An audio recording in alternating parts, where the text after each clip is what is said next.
So we're going to start. This is a master course, Master the Mental Game, week 2. Tonight we're going to talk about harnessing anxiety, as well as combating anxiety to a certain degree. And if we have time, we're also going to talk about concentration. So we're going to go over a lot of, I think, important topics. I'm recording it, so there's a lot of information. I might recommend looking at the video 2 or 3 times so you can access all the information, because I know in one sitting it's going to be tough. But I've been doing it for 30 years, so it's kind of what I've been living through. So you will get the recording tomorrow morning. And let me tell you, my philosophy is I'm giving the information as I'm helping you to become a better coach, mental game coach. So that's how I'm kind of couching the information that I'm going to give you. Okay. So with that being said, let's move on and talk about, I'm going to move this. The first thing is about anxiety. Most people think that the top pros aren't anxious, but that's not true. They're pretty much as anxious as everyone, but it's really how they use the anxiety and how they harness it to make them focus better, to make them think better, to make them more in tune with their body. And ultimately, the other myth is anxiety is not bad. Anxiety is really an energy source that if you use it correctly, you can harness the power of anxiety. And I think what the great athletes do, what the most successful golfers do, is they have learned to, I need to get the video off, but that's okay. They've learned to harness that power of anxiety. So I'm just going to try to, got to stop the video so it doesn't get confusing. So that's really the goal of this first, I'd say 40 minutes, is how do we harness that power? How do you get your players to harness this power of anxiety? And let me just go back a step and just talk about what anxiety is. It really stems from fear. Really, fear equals anxiety. And 40,000 years ago, when we were hunters and gatherers, we were afraid of dying. And so we had to fight or run like heck. And that kept us alive in a hostile world. And today, we are not afraid of dying. We're afraid of looking foolish. We're afraid of letting down our friends and our family, our coaches. We're afraid of making mistakes. We're afraid of not living up to expectations that people have placed on us. I think if you look at some of the top young players, I think a lot of them suffer from that. You can, say Jordan Spieth, what happened to him? I know he had a wrist injury, but I think also the expectations for him were huge. And that produced this great anxiety and stress. And, he was in a slump for a long time. I know he's breaking out of it. But ultimately, it was the fear of letting down his fans, his family, the expectations that, he was the next superstar. And so everybody suffers from, the fear of not performing well. And when I say suffer, I mean it's a natural thing that we want to perform competently, but ultimately is how we harness that energy source that is produced from that fear is what's going to make us successful. So let me first tell you that when you have this fight or flight response, you release these hormones, epinephrine, norepinephrine, adrenaline. And so the idea is that when you have these hormones, they can make you superhuman.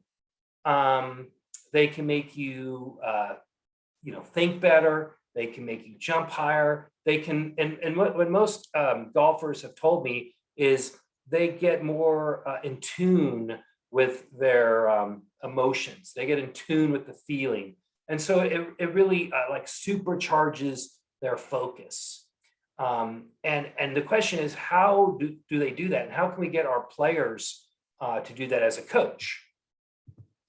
Well, to me, when you're talking about anxiety and helping your players harness the power of anxiety, helping your players overcome if it's excessive anxiety, you got to do it really two ways. You got to do it here, which I call thinking or cognitively, and here. So the idea is that you got to do both. And you got to actually help your players in both up here and in the heart. And you'll see what I mean by that.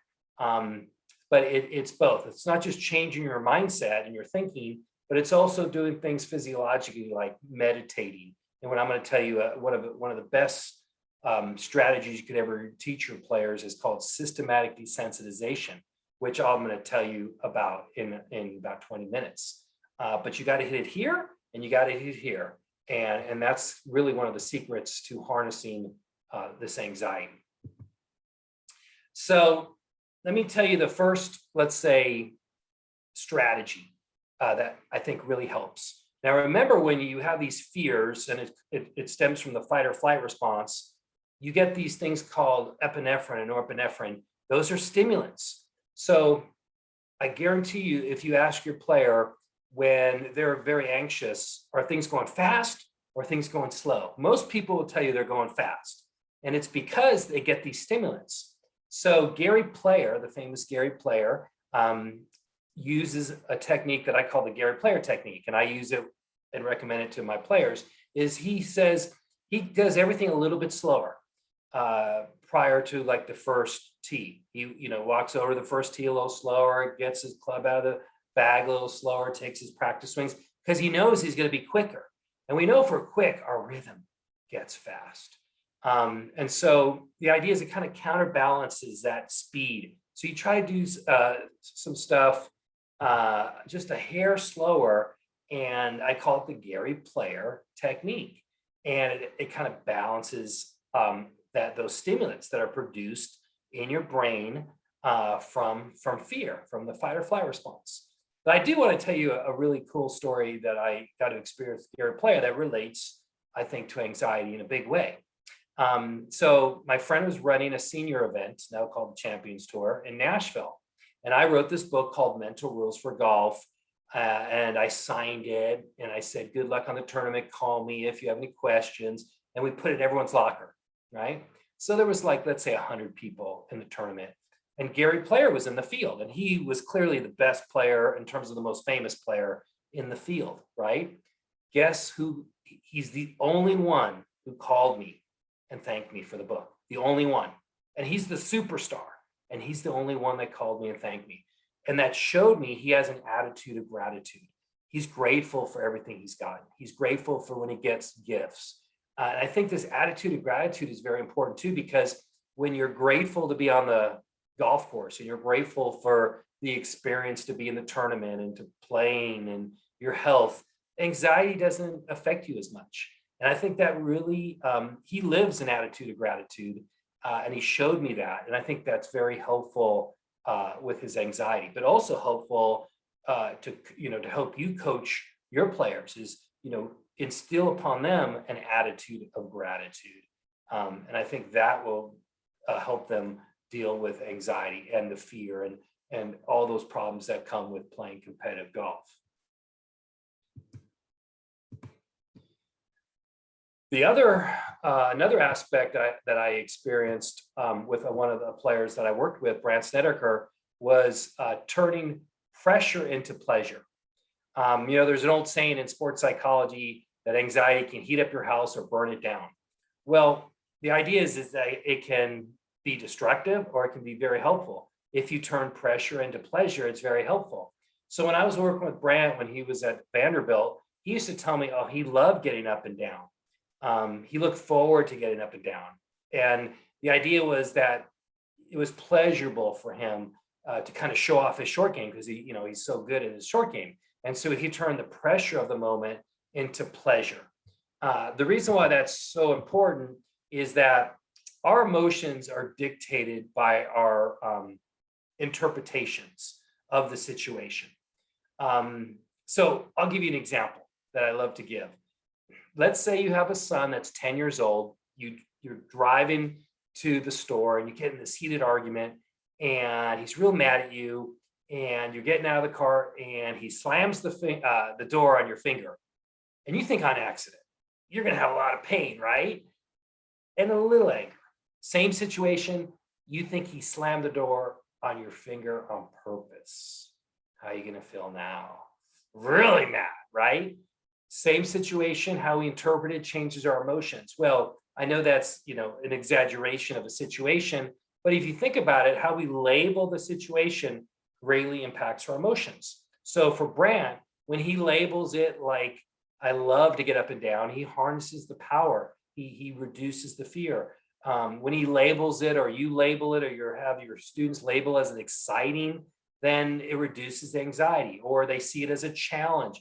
The competition is a challenge. It reduces the pressure.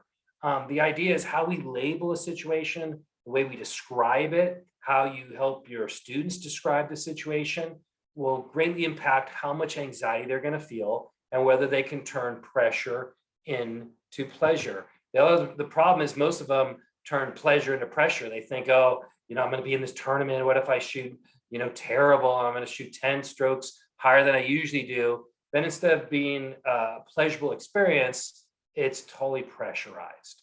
And it's really how we label it. So it's real important to be aware of the labels that we give a situation and help our students label it as exciting, as a challenge, and then it moves our emotions in the right direction. Going back to anxiety, as I mentioned, is an energy source, right? It can go this way or it can go this way. If you label it correctly, like a challenge, exciting, you can harness it and you can harness the power, and it can make you play better. But if you say, oh, what if I play terrible? What if I choke? It can go this way, and it can create your swing getting faster, your mind going faster, and you definitely having problems with anxiety. Another key aspect, I know a lot of you've heard this, but this is a really, really good tool. It's called Fail Forward. And I know, Thomas Edison here said he failed to invent the correct filament of the light bulb 10,000 times, but he saw it not as a failure, but as a stepping stone to success. So the idea is that he failed forward.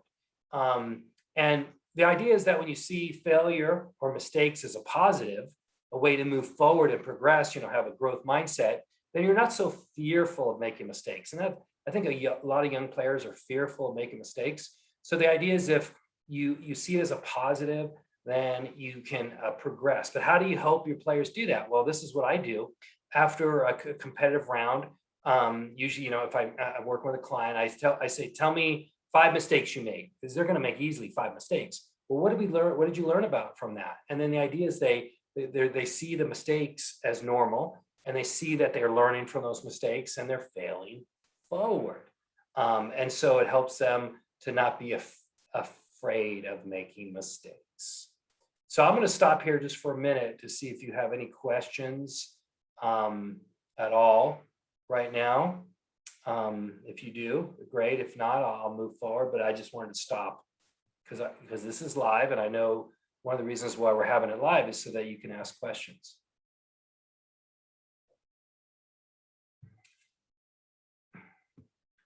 So I'll move forward, and if something comes up, please ask a question. So I don't know if you've read this book, Golf is Not a Game of Perfect by Bob Rotella. It's probably the most famous golf psychology book ever written. And Bob Rotella, I remember when he came out with that, I think it was like 90, 4 or 5. It was a huge hit, huge.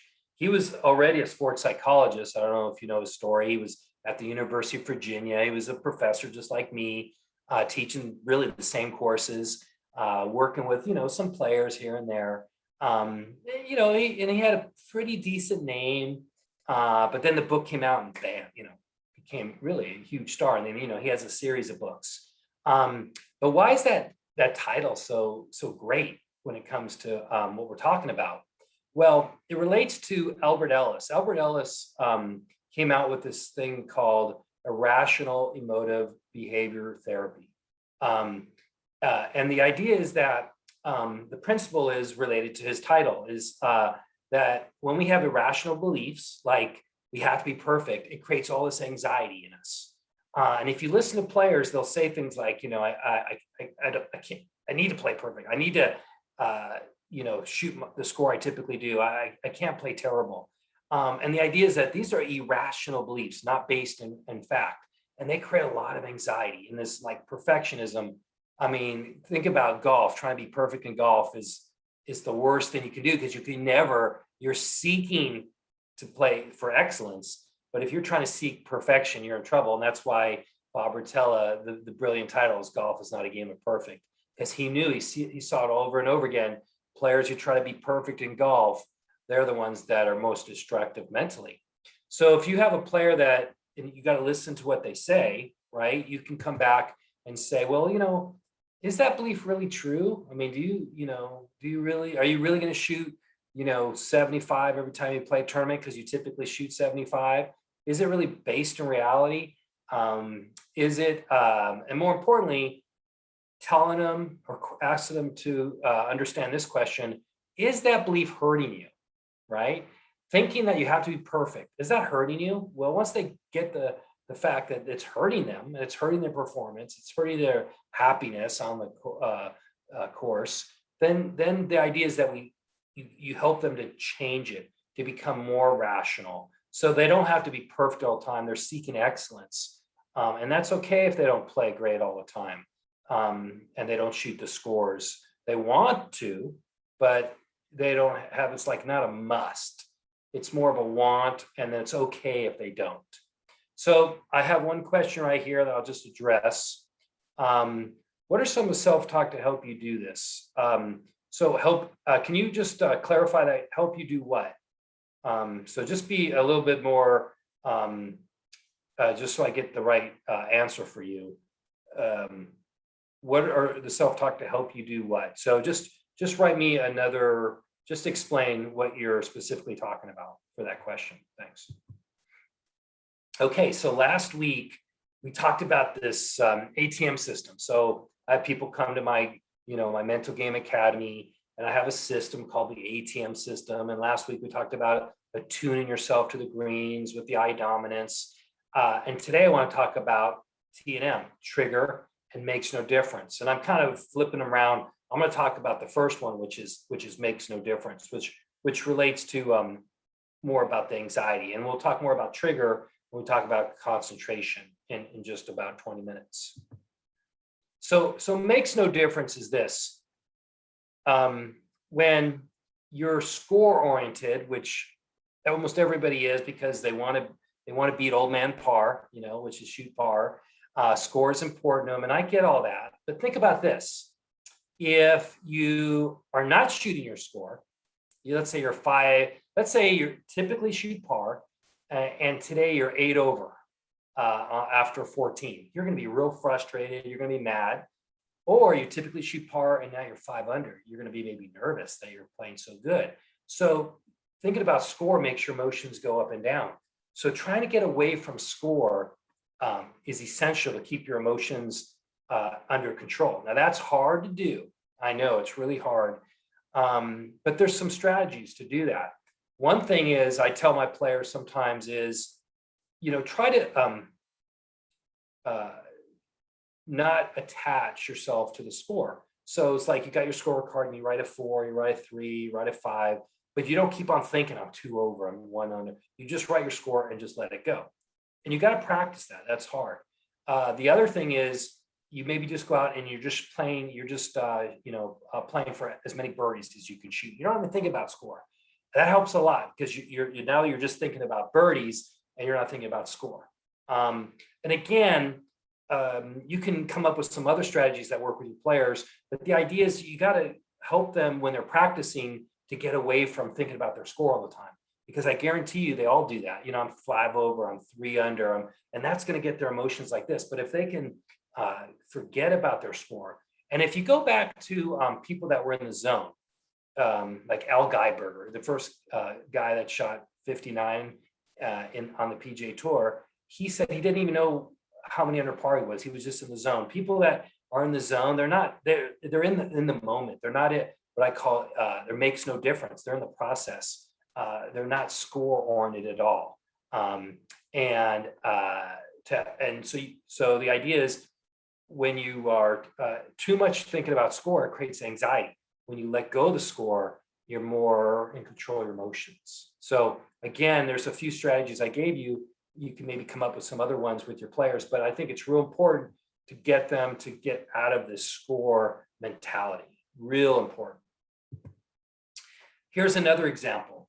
When you're not thinking about score, I tell them, be in the process. What's the process? One shot at a time. I know you've heard that.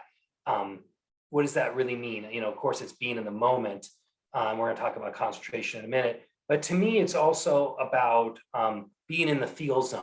So your goal is just to process the feel, be in the moment of that shot, do the imagery, get into the feel zone. We talked about imagery last time and how it helps you with the feel zone. But let me talk about putting. So I think what a lot of people leave putt short, right? Because they're trying to make the putt. They're in the outcome mentality. But if you're in the process, the ball, let's say, is, breaking, let's say a foot, it's a 10-footer. You're not trying to make that putt. You're trying to feel how hard you have to hit it to stay on the arc. So you're in the process, you image the arc, now you feel the arc, and you're just trying to hit the ball on the arc. You're not trying to make the putt. The hole just gets in the way. Even I tell all my players, let the hole get in the way. You almost want to visualize an arc about 2 feet past the hole. The hole gets in the way of your arc. Let me say that again. The hole gets in the way of the arc, and you're just trying to put the ball in the arc. Now you're in the moment. You're in the feel zone. You're in the process, and you're not thinking outcome. That's what I mean by makes no difference. You're just in the process. You're in the feel zone. So let me address this question. When a person has been playing very well, then they slice it in the woods and need to get out, for example, what are some beliefs that can help them focus on what they need to? So I'll answer that question in maybe a generic way, because it's hard to know. But to me, the goal is, you've got to tell yourself what you want to do. I want to hit it down the middle. You got to see the shot, what you want to do. And when you focus on where you want to go, that's where your energy goes. When you start telling yourself, don't hit in the woods, and you look at the woods. I remember I was working with a player, and there was this one hole they hated. It was a par 3, and there was water to the right. They always hit it into the water. I said, what do you do when you first get out of that hole? I look at the water. I said, stop looking at the water. Look at the green. Don't even think about the water. The water doesn't exist. That really helped them focus and about where they want to go, and talk. The self-talk should be about what they want to accomplish. So remember, I was talking about you got to hit it up here and you got to hit it here. Now we only have a little time, because I want to cover a lot of topics that I think are real important. And those are some examples of hitting it up here, changing your mindset. But to me, a lot of sports psychology is what you do off the course. So let me say that again. To develop mental toughness, a lot of it has to do what you do off the course, and you bring it on the course. And for example, meditation. And I'm going to talk about why that is in a minute. But let me talk about some problems that we can develop. So you probably remember Pavlov's dogs in college, and when Pavlov presented food to a dog, he would ring a bell, and he took away the food, and the bell itself would produce saliva, because that's a natural response. That's called classical conditioning, and that's what happens to us. Well, for example, first tee jitters. If you've played a tournament and you haven't played that well, that anxiety gets associated with that score in the golf, and now you get first tee jitters, and maybe it gets so pervasive that you shake. And so how do you get over these bad habits of anxiety? Because sometimes anxiety can become a bad habit. Another example is test anxiety. Sometimes you could study a lot, you like the class, but you still would blank out because test anxiety has become a habit. So it's almost like you've got to break those bonds, those classical conditioning bonds. And so how do you go about doing that? Well, one of the things I always tell my players is you need to meditate. Not only does it help you for mental toughness, it helps your health. And I'm just going to go over it really quickly, but I do at the start of my sports psych class, every class. And we put on some nice, peaceful music. And I tell them, focus on your breathing and then relax your toes, relax your calves, relax your thighs. And then we move all the way to the top of the head. And I say maybe focus, on the air going in and out of your nostrils. And you can just do that for 5 minutes. And now you're developing this skill called the relaxation response. You're learning this thing called the relaxation response. It's real important. And so hold on, I just want to get someone in.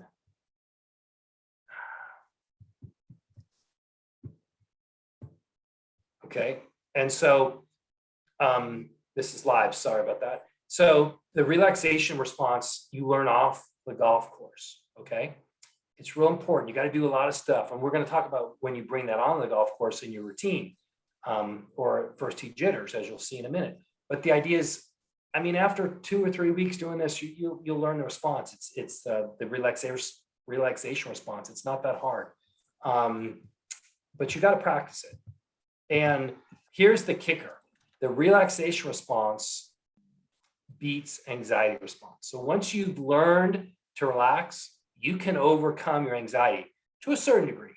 If you don't practice it, the anxiety response will beat out your relaxation. Or if you tell yourself or your players say, just relax, they can't do it because anxiety is too powerful. So they have to learn this relaxation response. And so you need to really emphasize meditation with them and have them work on, breathing, because you're going to do that in your routine. They can think of a word like cool or smooth.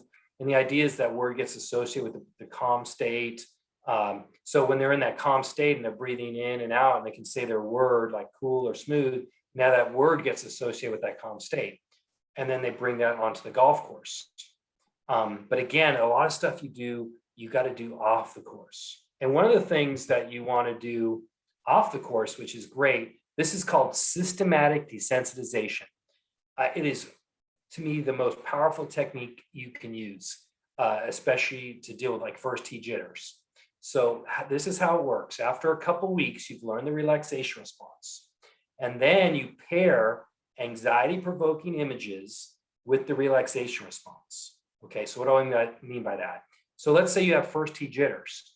You visualize while you're relaxed at home, you visualize yourself driving to the course, driving through the gate, getting your clubs out, hitting some shots, taking some putts, going over the first tee and hitting your shot.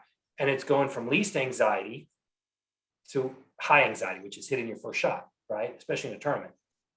But you're doing that imagery experience while you're relaxed. So now you're pairing those anxiety-provoking images while you're relaxed. Relaxation wins, and it's going to reduce your anxiety. That's called systematic desensitization. But in a nutshell, it's pairing relaxation response with anxiety. And that's going to reduce first tee jitters.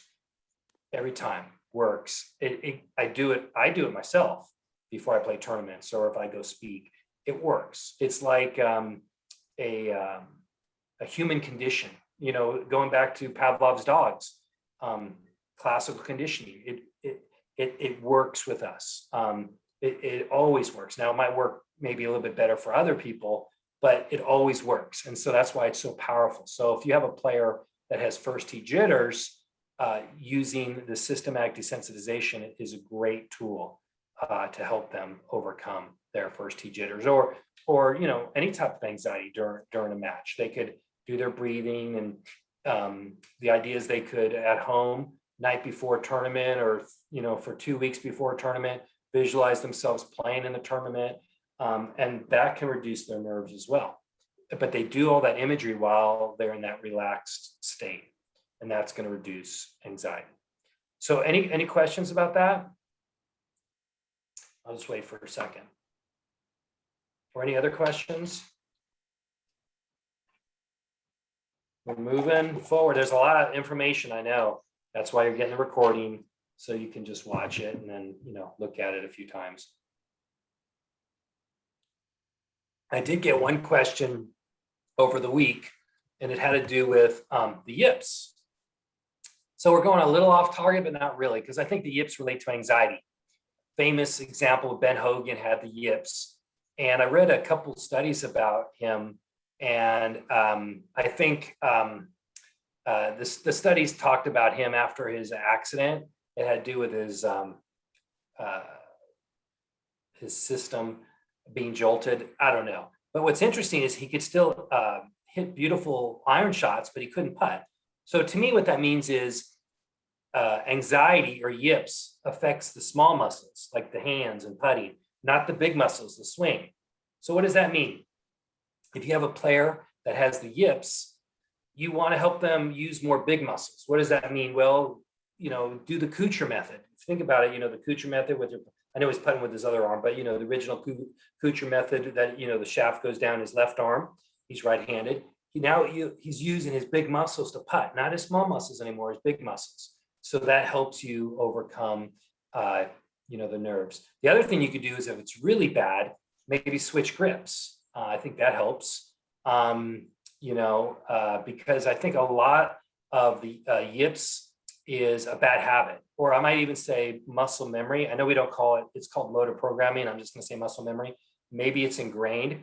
And so if you change your grip, you're kind of changing the way the response goes from your brain to your muscles. And so I think doing some type of big change will help as well. But those are, I think, the two main things. So if your player has the yips and they're going to be totally frustrated, get them more to do the big muscles. Again, like even pitching and chipping, they get the yips, right? Well, they can put the shaft like for chipping and pitching on their arm. And then the idea is they're just using their big muscles to chip and pitch. And it might feel funky at first, but let them do that for a while, get that feel, and then go back to a regular grip. And I think what they're really doing is they're regrooving their muscle memory to get out of the yips. That helped me a lot. Like sometimes, it was weird, maybe in my mid 40s, I was getting kind of the yippies with the chips, and I put the shaft on my arm and I did it, for 6 months. And then I went back to my regular, never happened again. So I think you can get into a bad habit, and you got to kind of regrain the muscle memory, use the big muscles, and really see kind of what works. Kind of it's an experiment with your player. So I'm going to move on to concentration. Oops, let me end this. Sorry.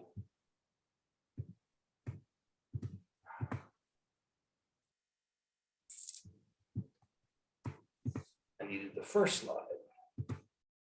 So we're going to talk about concentration tonight as well. I think they're related, definitely related, because if you're anxious, it's going to be hard to concentrate. But I'm not going to talk about how they're related. I kind of want to talk about something else I think is real important. It's called choking, as we all know. I think a lot has to do with concentration. I think when we talk about concentration, we talk about focus. I think a lot of choking has to do with focus internally. When you're in the zone, you're focusing externally. So let me say that again. Choking has a lot to do with the inward focus. Being in the zone is an outward focus. Well, the idea is, I know we only have one brain, but I'm going to keep it simple. And I'm just going to say the left brain predominantly is associated with analytical thought. The right brain is predominantly associated with creative mind. Okay. Again, you have activity across the whole brain, but predominantly they find that to be the case.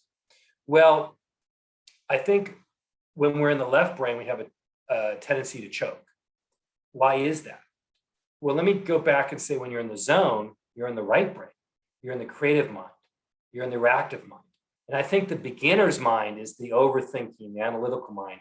And the problem is when you start playing bad and you start, thinking too much, you move to the left brain, and that's when you choke. You get this paralysis by analysis, right? So I think a lot of what I want to talk about tonight has a lot to do with reducing that paralysis by analysis, focusing on what you need to focus upon, plus some other aspects about focus. Okay, going back to the ATM system, we talked about a tune, A, we talked about makes no difference, M. So right now I want to focus on the T, trigger, because I think when you have a trigger, it gets you into the right brain, and the creative brain and the reactive brain. And I think that's when you play your best. So what does that mean? Well, I always ask my players, what's the trigger, for instance, when you take back your putter? And most of them, just when I feel it. Nah. Well, Davis Love III, that's him right there. That's he, I should say, right there. He would look at the hole, back at the ball, look at the hole, and his eyes almost hit the back of the ball, he would take it back. Now that's a little bit too fast for me. What I would do is I look at the hole, back at the ball, look at the hole, back at the ball, look at the hole, and when my eyes track right to the back of the ball, I take it back. Boom. I like threes, right? Remember, I waggle 3 times. Think about this. You're on the free throw line. You wouldn't go bounce once, bounce twice, bounce 3 times, and then hold it, and then shoot. What would happen if you did that? Your muscles would tighten up, right? You'd go bounce, bounce, shoot, bounce, bounce, shoot. More reactive. Well, that's the same thing with putting or full swing, which we'll talk about. You got to stay in motion. So you got to have a trigger. The other thing I always ask my players is, how many looks do you take? 2, 1, 3. Most of them don't know. I think you want to take the same amount of looks at the hole, because if you change it, so sometimes you do 2, but under pressure you do 4, it's going to tell your body something. Oh, something's wrong. More pressure, you're going to tighten up. Also, the looks promote rhythm. So you look, back of the ball, look, back of the ball, look, go. If you look fast, your putt swing is going to get fast. So the idea is your looks promote rhythm, which is real important. Same thing with the full swing, right? You need a trigger to take that back. Maybe it's, let me say one thing. So if you look 3 times at the hole and putting, you should look 3 times in your full swing. And I'm going to talk a little bit more about that in a minute. But the idea is you need a trigger to get you going. You got to stay in motion. Always stay in motion. If you stop, you're going to freeze up. So everything's in motion: putting, chipping, full swing. A lot of times with chipping and pitching, people have problems because they look, and then they kind of stop. You got to look, go, look, go. Whatever it is. But the idea is you got to stay in motion. And that's the trigger that keeps the right brain going. Once you pause, that incorporates the left brain, and you have a tendency to choke. So I know you've probably heard this thing called the think box and the play box. I think that's wrong. It's the feel box and then the play box. And what I mean by that is, if you watch Bryson DeChambeau, when he's in the feel box, if you watch his full swing, he's kind of feeling a fade. And I pick that up because that's kind of what I try to do. You can see he's not trying to turn the blade over. He's trying to feel a fade. He's trying to feel power. But the idea is he's in the feel box. And then it's almost like you walk through this door, and then you get into the play box. And in the play box, you're just reacting. So you're looking, and go. Or what I do with my players is I count. I go 1 and 2 and go. Or 1 and go. Or 1 and 2 and 3 and go. Whatever it is, they got to get that routine going, and it's a rhythmical, but they're staying in motion. Even Bryson, you can see he takes a little longer than I would like, but he's doing that same thing. It's almost like if you counted that thing, when he's in the play box, it'd almost be exactly the same way. It'd be 1 and 2 and 3 and 4 and 5 and go, or something. He's probably about 5, but the idea is that you got to stay in motion. So it's look, trigger, go. Whatever it is, you're staying in motion. It's almost like you're dancing. Look, and the idea is you got to be reactive. And the more reactive you are, the better you're going to play. It's when you stop and pause and overthink. That's, I think, when you tighten up and you have problems. So how does that relate to what we're talking about with the ATM system and, just the pre-shot routine?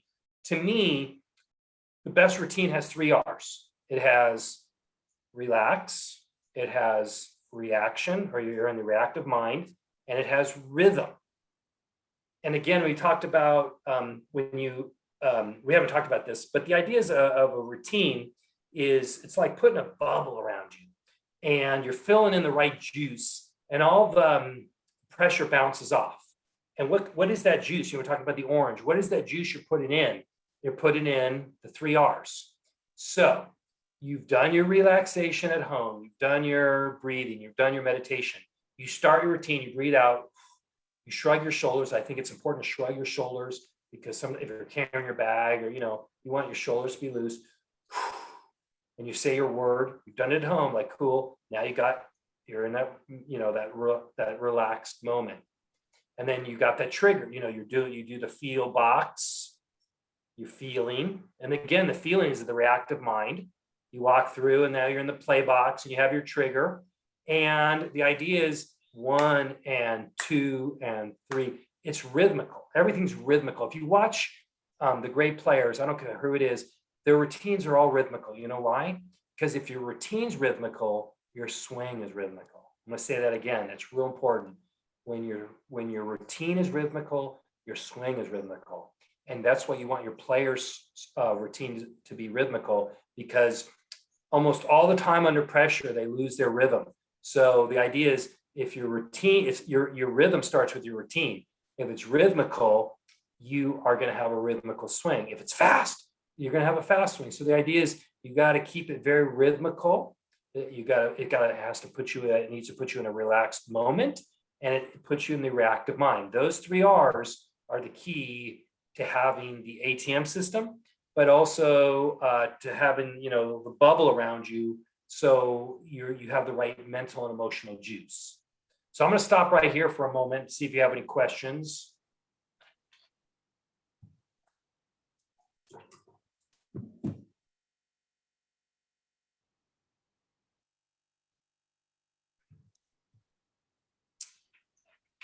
Okay, I guess no questions. That's okay. You can always ask me afterwards with an email. So one thing related to the R, relax, Brandt Snedeker, they did a study with him on the Golf Channel, and they said when he took the club out of the bag, it was always 13 seconds. And that's what you'll see. Even with Bryson DeChambeau, it's a lot. I think it's longer than 13 seconds. I haven't really counted, but it's always probably about, if you counted it and timed it, it would be about the same amount of time for his driver's. And the idea is that consistency promotes relaxation. The same, what I'm talking about, the same amount of looks. The idea is that, we have the best players have like this internal rhythm. We call it biorhythms. It's like a clock. The idea is if your routine is always 14 or 12 seconds, then it creates this kind of bubble, internal clock around you, rhythm, whatever you want to call it. But it's real important. We've actually done sports psych research and showed the best players, their routine is virtually the same amount of time every time. Because if it slows down or speeds up under pressure, it's going to tell your body there's something wrong, and you subconsciously is going to throw your game off. So that's why it's real important to have the same amount of time. Post-shot routine. I bet some of you have heard this, but I like to use this post-shot routine with my players. So they hit a bad shot. I tell them you got 3 seconds to figure out what you did wrong, because I don't want them to overthink. I got quick at the top. Okay, then they take a practice swing with the correction. They image the shot they want to go, and they say next shot. Boom, it's over. I think you need a mechanism to let the stuff go. If you don't, it's like, weighing down. The idea is you need a mechanism to let it go. So having a post-shot routine, and that's just an example. They could, let them figure out, you could recommend this, but let them figure out what they like. Maybe it's just like saying next shot, it's over. But I think if they figure out what they did wrong, it helps them to let it go. But they only get 3 seconds, and then they see the shot they want, they feel how they want to hit it, and boom, they can move to the next shot. So that's called a post-shot routine. And if your players have a tough time being in the moment, if they have a tough time letting go of bad shots, this is a great tool to use. The other thing I think is real important is go with whom you brought to the dance.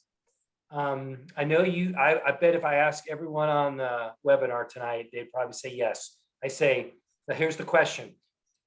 When you've played golf before in the past, did you start with one swing thought and then change to another swing thought and then change to another and then another? and then by the fifth one it works, and then it worked for 5 holes, and you went back to the first.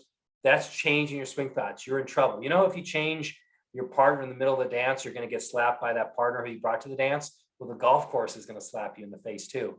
The idea is go to the golf course with 1 or 2 main swing thoughts and stick with those. I think that's real important to recommend that to your players too. It makes it so the idea is if you keep on switching swing thoughts, by the 9th hole, you're just mentally burnt out. Go there with a couple fundamental swing thoughts. And I think that's real important. Don't switch, because that's when you get this paralysis by analysis and the overthought. The one thing that I want to qualify here is if you hit one bad shot in a row, let's say you hooked it, it's just green light, don't worry about it. You hit another one, now it's yellow light. You hit a third one, now it's red light. Now you got to fix it. Now you got to think, okay, I got to fix my swing. What am I doing? You got to kind of maybe overanalyze it, fix it, and then let it go. That's called the stoplight approach. And the idea is sometimes when players hit one bad shot, they want to fix it right away. Now, sometimes you're just going to hit a bad shot because you're out of rhythm or whatever. So they hit a second bad shot, similar, outcome. Maybe, it's yellow light. Third, now it's time to fix it. But then move on after you fixed it and let it go. The other thing I wanted to point out was I was real lucky I actually did a golf commercial with Nick Faldo and for the Golf Channel. And I got to ask him a bunch of questions. I spent the whole day with him. It was a really cool experience. And he told me he has like 10 swing thoughts. And he had like 10 swing thoughts when he won the Masters, I think it was in '96. So everybody's unique. Some people need more swing thoughts than others. So I want to kind of, qualify this. If you have a player that is, very analytical, they're an accountant, they love numbers, well, they might be a little more analytical. Like Nick is an analytical person. He likes a lot of swing thoughts. And so that comforts him. And if you told him, don't think, just react, he wouldn't like it. So what I'm getting at is we got to go with individual styles. I think it's real important. And then going back to awareness, what we talked about last week, figure out when they were playing their best, how many, swing thoughts they had. Nick probably didn't have 10. He probably had 3 or 4. But the idea is, they were all kind of related. But, some people are going to be a little more analytical than others. And one of the last things I want to focus on is we're all multitasking now. We're on the phone. Hopefully you might be on the phone right now where you're watching this webinar. You're doing 3 things at once. Well, here's the issue. When you practice being distracted, you become distracted. And when you get to the golf course, you're going to be distracted because you've been practicing. We become what we practice. So if you have a player that says, I can't really focus on the course, well, you have to ask your player, are you practicing multitasking? Are you practicing being distracted? When you're in class, let's say they're a student, does your mind wander? Well, if it does, you got to pull it back to that moment. The idea is if you can practice being in the moment, whether it's at school or work, at home, and you're totally in that moment, then when you get to the golf course, you can be in that moment. And a lot of times I tell my players, if they find their mind wandering, whether it's at work or school or whatever, say a word like be here now. It's a trigger to pull their energy back to that moment. And now they're in the moment, they're practicing being in the moment. So when they get to the golf course, they can be in the moment. Remember, a lot of stuff we do off the course, the mental toughness off the course helps us to become mentally tough on the course. So if you practice being distracted off the course, you're going to be distracted on the course. If you practice being in the moment off the course, then when you get to the course, you're more likely to be in the moment. So the idea is that you make good focus a habit, and it becomes a habit. And going back to the orange, when you get squeezed, because we all get squeezed, the right juice comes out. So if you have been practicing great mental habits, remember we talked about positive effective habits. If you practice positive concentration habits, then when you get squeezed, that's what comes out. You're going to be able to focus. And I know we went through this really, really fast, a lot of the stuff.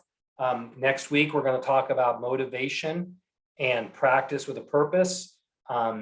a lot of the stuff that we talked about is a lot more detail on this course by the IGPA, International Golf Psychology Association. The course is at masteringgolfpsychology.com. And if you haven't taken it, because you're on this master course, you can take it for $89, and that's the code PGA. And you can go there and look at the confidence section and all the videos for free. But again, I just wanted to point out that if you had interest in taking the course. But let me just finish by saying we covered a lot of stuff. I'm going to just wait for a couple of minutes, see if there's any questions. I haven't seen any questions, so let me just see if you have any questions. And you are going to get this recording tomorrow morning. So let me just wait for a minute to see if you have any questions about anything we talked about. And again, you can always email me during the week if you have a question.